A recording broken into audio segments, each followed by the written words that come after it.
중국산 항만 싹 다 날렸다. 베네수엘라가 발칵 뒤집혔습니다. 미국의 전격 공습으로 4시간 만에 라과이라 항만 확장 프로젝트가 전멸했습니다. 그런데 가장 충격적인 반응을 보인 곳이 있었습니다. 바로 미국 펜타곤이었습니다. 폭격은 성공했는데 국방부가 조급해하기 시작한 겁니다. 그 혼란 속에서 밝혀진 믿기 힘든 진실. 미국엔 배를 만들 조선소가 없었습니다. 버지니아는 항공모함 한 척의 10년, 샌디에이고는 도크가 낡아 멈춰 있었습니다. 중국 항만은 부쉈지만 그 자리를 채울 함정이 없었던 겁니다. 그래서 펜타곤이 보낸 문서, 제목이 충격적이었습니다. 발주 명령이 아니라 협력 제안서. 수신자는 한국이었습니다. 70년간 명령하던 나라가 처음으로 제안을 보냈습니다. 그 차이가 동맹의 문법을 바꿨습니다. 지금부터 그 충격적인 전말을 공개합니다. 이야기를 시작하기 전 구독, 좋아요, 알림 설정 부탁드려요. 여러분의 클릭이 대한민국의 자랑스러움을 알리는데 큰 도움이 됩니다. 안녕하세요. 저는 제임스 카터입니다. BBC 국제부 워싱턴 특파원으로 15년째 미국 외교 정책을 취재하고 있습니다. 한겨울 백악관 브리핑룸은 긴장감으로 가득했습니다. 국가안보보좌관이 단상에 올라 베네수엘라 군사작전을 발표했죠. 마두로 정권의 마약 밀매 조직과 테러 지원 시설을 타격했다고 했습니다. 정의의 이름으로 진행된 작전이라고요. 브리핑룸에 모인 기자들 대부분은 고개를 끄덕였습니다. 그럴듯한 명분이었으니까요. 하지만 저는 달랐습니다. 15년간 이 건물을 드나들며 배운 게 하나 있다면 백악관이 강조하는 명분과 실제 목적은 종종 다르다는 것이었습니다. 브리핑이 끝나고 저는 곧바로 타격 좌표 데이터를 요청했습니다. 공개된 자료는 제한적이었지만 위성 이미지와 대조하면 충분했죠. 그날 밤 호텔방에서 저는 지도 위에 타격 지점들을 표시했습니다. 카라카스 외곽의 군사시설 3곳, 라과이라 항만 인근 2곳, 마라카이보 정유시설 1곳. 표면적으론 군사 목표였습니다.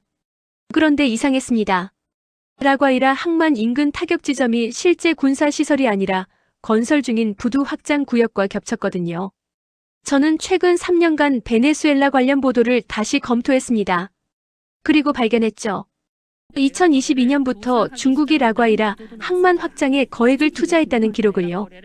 컨테이너 터미널 증설, 대형 선박 접안 시설, 배후 물류 단지까지. 중국은 이 항만을 카리브해 물류 거점으로 키우려 했습니다. 폭격은 정확했습니다.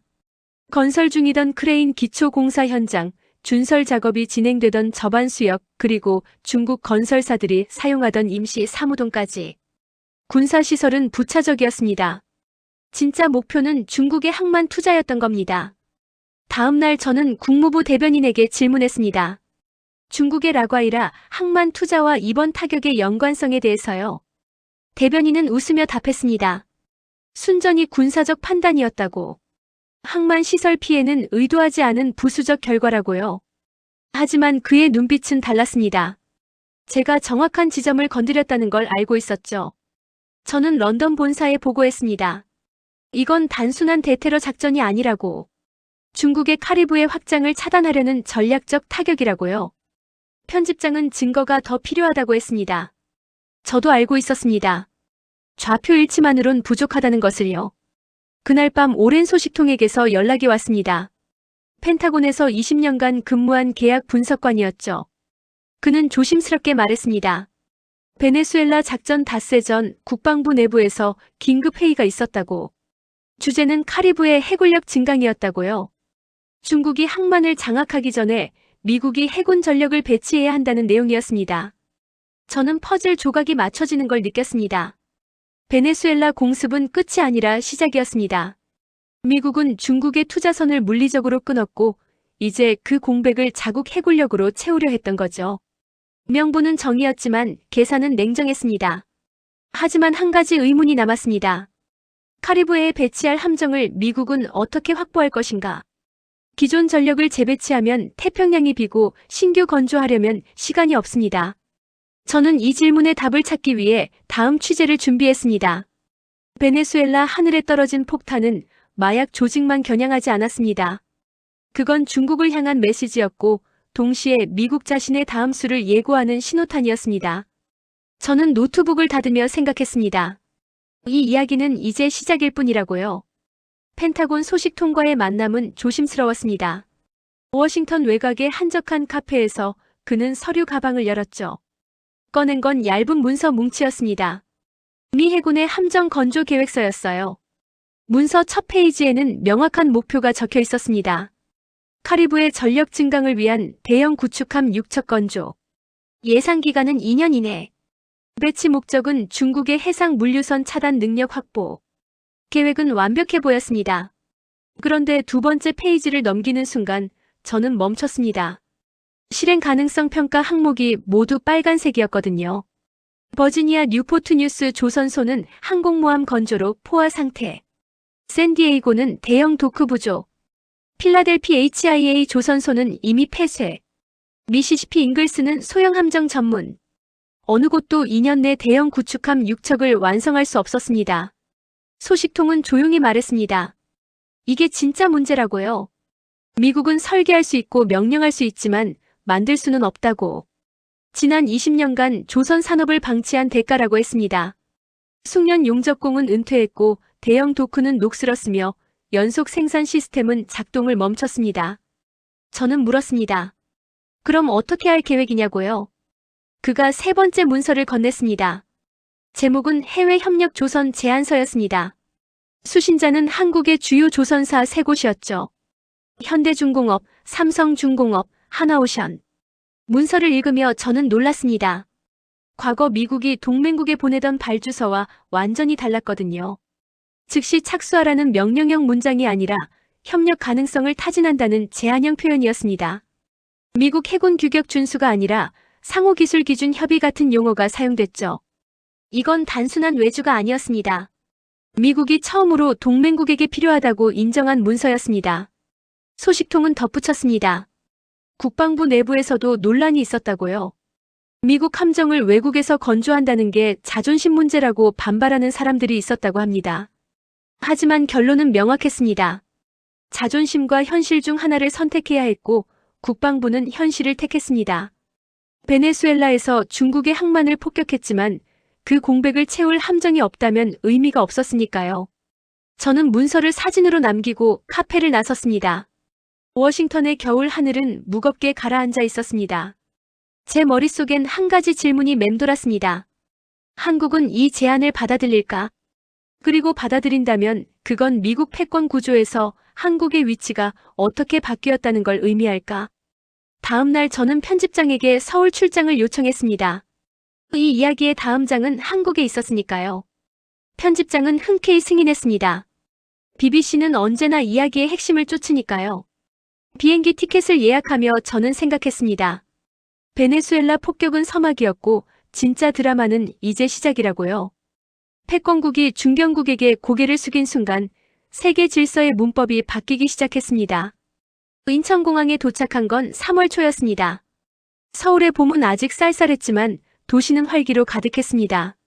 저는 곧바로 거제도로 향했습니다. 한국 조선 산업의 심장이 뛰는 곳이었으니까요. 거제 조선소에 도착했을 때 저는 압도당했습니다. 수십 층 높이의 크레인들이 하늘을 찌르고 거대한 선체들이 도크 안에서 조립되고 있었습니다. 한 번에 6척의 대형 선박이 동시에 건조되고 있었죠. 이건 제가 버지니아에서 본 풍경과 완전히 달랐습니다. 조선소 홍보팀 관계자가 안내를 맡았습니다. 그는 자랑스럽게 설명했습니다. 이 조선소는 연간 대형 상선 20척을 건조할 수 있다고요. 액화천 연가스 운반선부터 초대형 컨테이너선까지. 그리고 필요하다면 군함도 가능하다고 했습니다. 저는 물었습니다. 미국 해군으로부터 제안을 받았느냐고요? 관계자는 잠시 머뭇거리다 조심스럽게 답했습니다.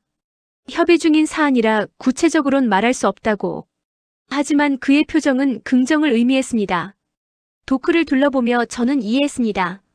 왜 미국이 명령이 아닌 제안을 보내는지를요.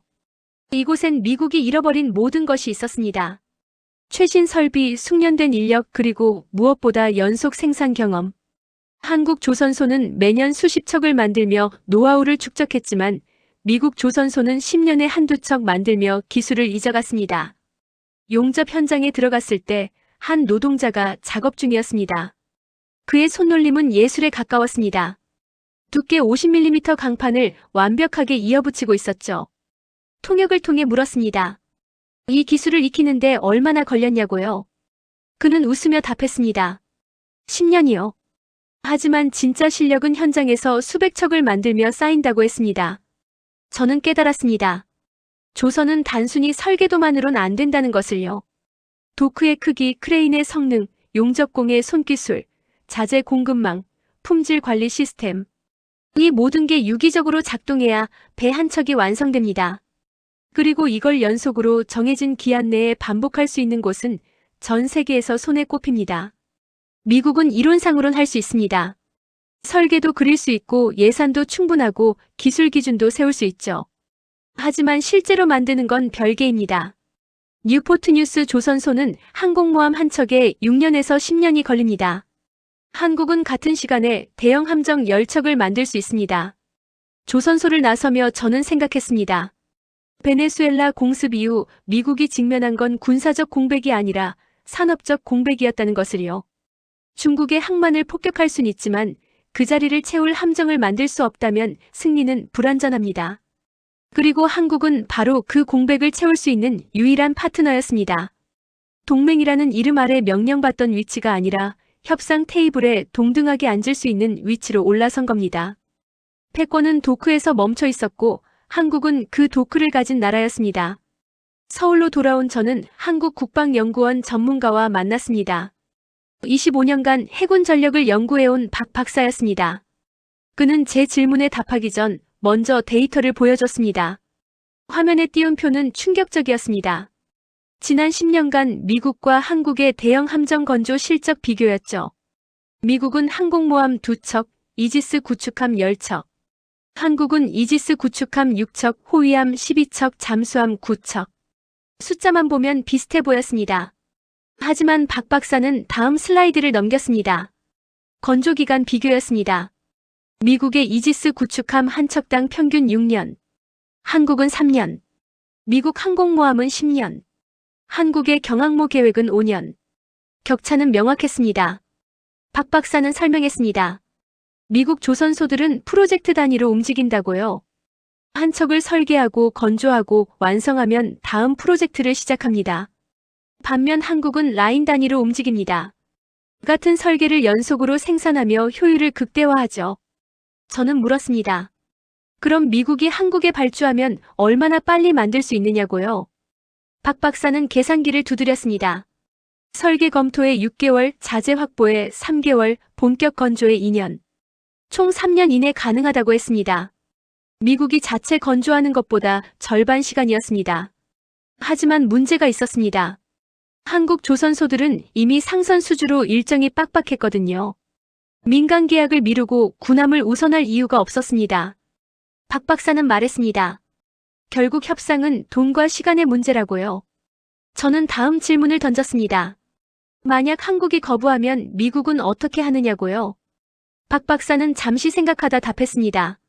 중국 조선소를 쓸 순 없으니 일본이나 유럽을 알아볼 겁니다. 하지만 일본은 군함 수출 경험이 없고 유럽은 비용이 너무 높죠. 결국 선택지는 한국뿐입니다. 그는 덧붙였습니다. 이게 바로 한국이 협상력을 가진 이유라고요. 미국은 빨리 필요하고 싸게 필요하고 확실하게 필요합니다. 이 세 조건을 동시에 만족하는 곳은 한국밖에 없습니다. 저는 노트에 적었습니다. 대체 불가능성이 곧 협상력이다. 한국은 기술이 최고여서가 아니라 속도와 비용과 신뢰성을 동시에 제공할 수 있어서 필수가 됐습니다. 인터뷰를 마치고 나오며 박 박사는 마지막으로 말했습니다. 베네수엘라 공습은 시작일 뿐이라고요. 미국과 중국의 경쟁이 격화될수록 한국의 조선 능력은 더 중요해질 거라고 했습니다. 패권 경쟁의 승패가 전투가 아니라 생산 속도로 결정되는 시대가 왔다고요. 저는 호텔로 돌아와 기사 초안을 작성했습니다. 제목은 도크에서 결정되는 패권이었습니다. 숫자는 거짓말하지 않습니다. 그리고 숫자는 명확하게 증명했습니다. 미국의 전략이 한국의 생산 일정에 종속됐다는 것을요. 서울에서의 마지막 날, 저는 한국 외교부 관계자와 비공식 면담을 가졌습니다. 그는 조심스러웠습니다. 미국과의 협상 내용은 기밀이라며 구체적 답변을 피했죠. 하지만 한 가지는 확실히 말했습니다. 한국은 선택할 수 있는 위치에 있다고요. 저는 그 말의 무게를 이해했습니다. 과거 한미동맹에서 한국의 역할은 명확했습니다. 미국이 요청하면 한국은 응답했습니다. 베트남 파병, 이라크 파병, 아프가니스탄 파병. 요청은 사실상 명령이었고 거절은 상상할 수 없었습니다. 하지만 이번은 달랐습니다. 미국이 필요로 하는 건 군대가 아니라 공장이었고 한국은 그 공장을 가진 유일한 동맹이었습니다. 외교부 관계자는 은유적으로 표현했습니다. 과거엔 미국이 스위치를 켰고 한국은 작동했다고요. 이젠 한국이 스위치를 쥐고 있다고 했습니다. 저는 물었습니다. 한국이 거절할 수도 있느냐고요. 관계자는 웃으며 답했습니다. 이론적으론 가능하다고요. 하지만 현실적으론 복잡하다고 했습니다. 한국도 미국의 안보 우산 아래 있고 북한 위협에 대응하려면 미국과의 관계가 중요하니까요. 하지만 그는 이렇게 덧붙였습니다. 거절할 수 있다는 가능성 자체가 협상력이라고요. 과거엔 응답만 했지만 이젠 조건을 제시할 수 있다고 했습니다. 기술 이전, 비용 분담, 생산 일정, 지적 재산권. 모든 게 협상 테이블에 올라갑니다. 저는 워싱턴에 있는 동료 기자에게 연락했습니다. 국방부 내부 분위기를 물었죠. 동료는 말했습니다. 펜타곤이 조급해하고 있다고요. 한국의 답변을 기다리는 동안 카리브의 상황은 계속 변하고 있으니까요. 중국은 베네수엘라 폭격 이후 더 조심스럽게 움직였지만 멈추지 않았습니다. 쿠바, 니카라과, 파나마. 다른 경로로 카리브해 진출을 모색하고 있었죠. 미국은 시간이 없었습니다. 함정이 없으면 전략이 공허해집니다. 외교부 관계자와의 면담을 마치며 저는 깨달았습니다. 한국이 가진 건 단순한 조선 능력이 아니라는 것을요. 그건 미국의 전략 시계를 멈출 수 있는 힘이었습니다. 거절하지 않더라도 거절할 수 있다는 사실 자체가 관계의 균형을 바꿨습니다. 호텔로 돌아와 저는 BBC 본사에 중간 보고를 보냈습니다. 제목은 동맹의 새로운 문법이었습니다. 명령과 복종이 아니라 제안과 협상. 일방적 요구가 아니라 상호조건 조율. 베네수엘라 공습 이후 세계는 이렇게 바뀌고 있었습니다. 그리고 그 변화의 중심엔 한국이 있었습니다. 조용하지만 확실하게 거절할 수 있다는 가능성을 무기로 삼으며 한국은 새로운 위치를 점하고 있었습니다. 런던 본사로 돌아온 저는 유럽 특파원들과 회의를 가졌습니다. 그들은 의문을 제기했습니다. 왜 미국은 유럽 조선소를 고려하지 않았느냐고요? 프랑스, 독일, 이탈리아 모두 군함 건조 능력이 있지 않느냐고 했습니다. 저는 데이터를 제시했습니다. 유럽 조선소들의 최근 10년 실적이었죠. 프랑스는 자국 해군용 프리기함 6척, 독일은 잠수함 4, 이탈리아는 구축함 2, 건조기간은 평균 7년에서 8년, 비용은 한국의 2배에서 3배였습니다. 파리 특파원이 말했습니다. 유럽은 품질로 승부한다고요. 느리고 비싸도 최고 수준이라고 했습니다. 저는 고개를 저었습니다. 미국이 원하는 건 최고가 아니라 충분히 좋은 것이라고 설명했죠. 그리고 빨라야 하고 싸야 하고 대량이어야 했습니다. 베를린 특파원이 반박했습니다. 독일 조선소도 충분히 빠르다고요. 저는 자료를 보여줬습니다. 독일의 최신 프리기함 건조 기간은 6년이었습니다. 한국은 같은 급 함정을 3년에 만들었죠. 절반 시간, 절반 비용. 미국 입장에선 선택이 명확했습니다. 하지만 진짜 이유는 다른 데 있었습니다. 로마 특파원이 조용히 말했습니다. 유럽은 더 이상 미국의 우선순위가 아니라고요. 냉전 시대엔 유럽이 최전선이었지만 이젠 인도-태평양이 핵심입니다. 미국의 전략 무게중심이 이동했다는 겁니다. 저는 워싱턴에서 입수한 국방부 내부 문서를 떠올렸습니다. 거기엔 명확히 적혀 있었습니다. 유럽 방위는 유럽이 책임진다. 미국은 더 이상 유럽을 직접 방어하는데 자원을 쏟지 않겠다는 뜻이었죠. 이건 단순한 전략 변화가 아니었습니다. 동맹 구조 자체의 재편이었습니다. 미국은 유럽에 요구합니다. 스스로 방위비를 늘리고 스스로 군대를 키우라고요. 반면 한국엔 협력을 제안합니다. 함께 만들고 함께 배치하자고요. 파리 특파원이 씁쓸하게 말했습니다. 유럽은 비용이 됐다고요. 방위비는 많이 들고 기여는 적고 경제는 정체됐다고 했습니다. 반면 한국은 자산이 됐습니다. 빠르게 만들고 효율적으로 작동하고 전략적 위치도 완벽했죠. 저는 기사를 작성하며 제목을 고민했습니다. 유럽의 퇴장과 아시아의 부상이 적절해 보였습니다. 베네수엘라 공습은 라틴 아메리카 사건이었지만 그 여파는 대서양이 아니라 태평양을 향했습니다. 회의를 마치고 저는 생각했습니다. 동맹은 영원하지 않다는 것을요. 필요에 따라 만들어지고 필요가 사라지면 약해집니다. 유럽은 여전히 동맹이지만 더 이상 필수가 아니었습니다. 반면 한국은 선택이 아니라 필수가 됐습니다. 이건 감정의 문제가 아니었습니다. 냉정한 계산이었죠. 미국은 자원을 효율적으로 배분해야 했고 그 계산식에서 유럽의 순위는 내려갔습니다. 반면 한국의 순위는 올라갔습니다. 패권은 이렇게 재조정되고 있었습니다. 워싱턴으로 돌아온 저는 국방부 대변인 브리핑에 참석했습니다.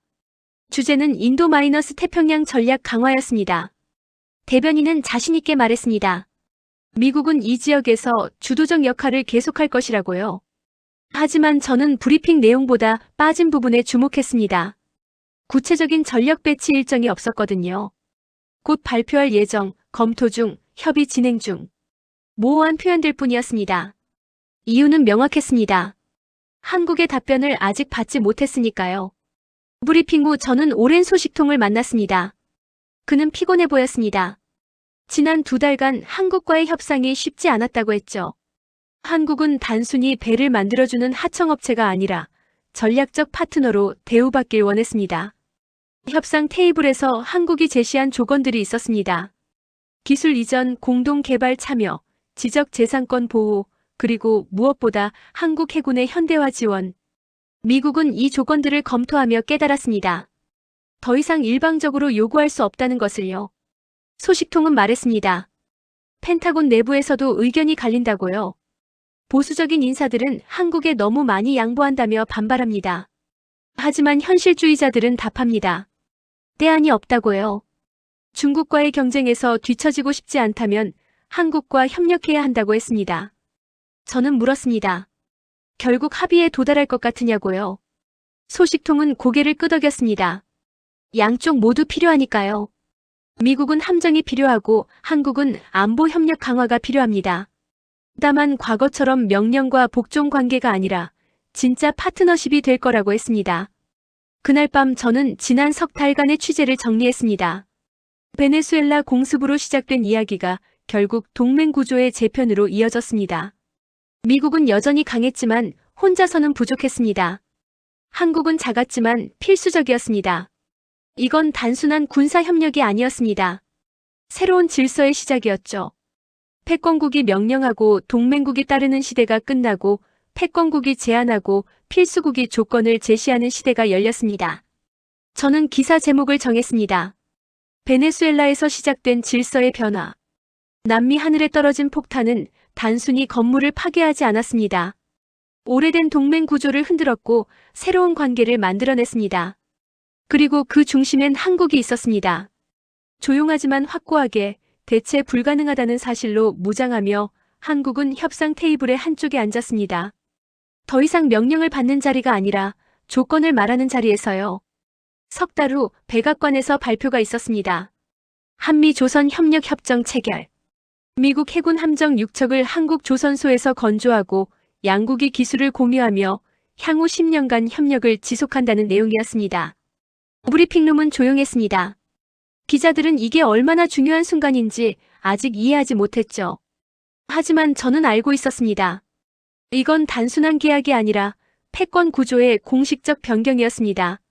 협정 문서를 읽으며 저는 변화를 확인했습니다. 발주가 아니라 공동개발, 하청이 아니라 파트너십, 기술 지원이 아니라 상호 기술 교류. 언어가 바뀌었고 언어는 관계를 반영했습니다. 서울에서도 발표가 있었습니다. 한국 정부는 이번 협정이 한미동맹을 새로운 차원으로 격상시킨다고 평가했습니다. 과거의 일방적 지원 관계에서 상호 협력 관계로 발전했다고 강조했죠. 저는 거제도 조선소에 다시 연락했습니다. 관계자는 흥분한 목소리로 말했습니다. 이미 설계 검토가 시작됐고 6개월 내 첫 강제 절단에 들어간다고요. 미국 해군 관계자들이 상주하며 품질을 점검할 예정이라고 했습니다. 하지만 이건 끝이 아니었습니다. 협정 발표 일주일 후 중국이 움직였습니다. 쿠바와 니카라과의 항만 투자를 확대한다고 발표했죠. 베네수엘라에서 막힌 루트를 다른 곳으로 우회하는 겁니다. 미국도 즉각 반응했습니다. 카리브해 해군 순찰을 강화하고 파나마와 방위 협력을 확대한다고 밝혔습니다. 경쟁은 계속됐지만 이젠 달랐습니다. 미국은 한국이라는 확실한 생산 파트너를 확보했으니까요. 저는 BBC 다큐멘터리 촬영을 마무리했습니다. 제목은 도크에서 결정되는 패권이었습니다. 베네수엘라 공습 현장부터 거제도 조선소까지 석 달간의 여정을 담았죠.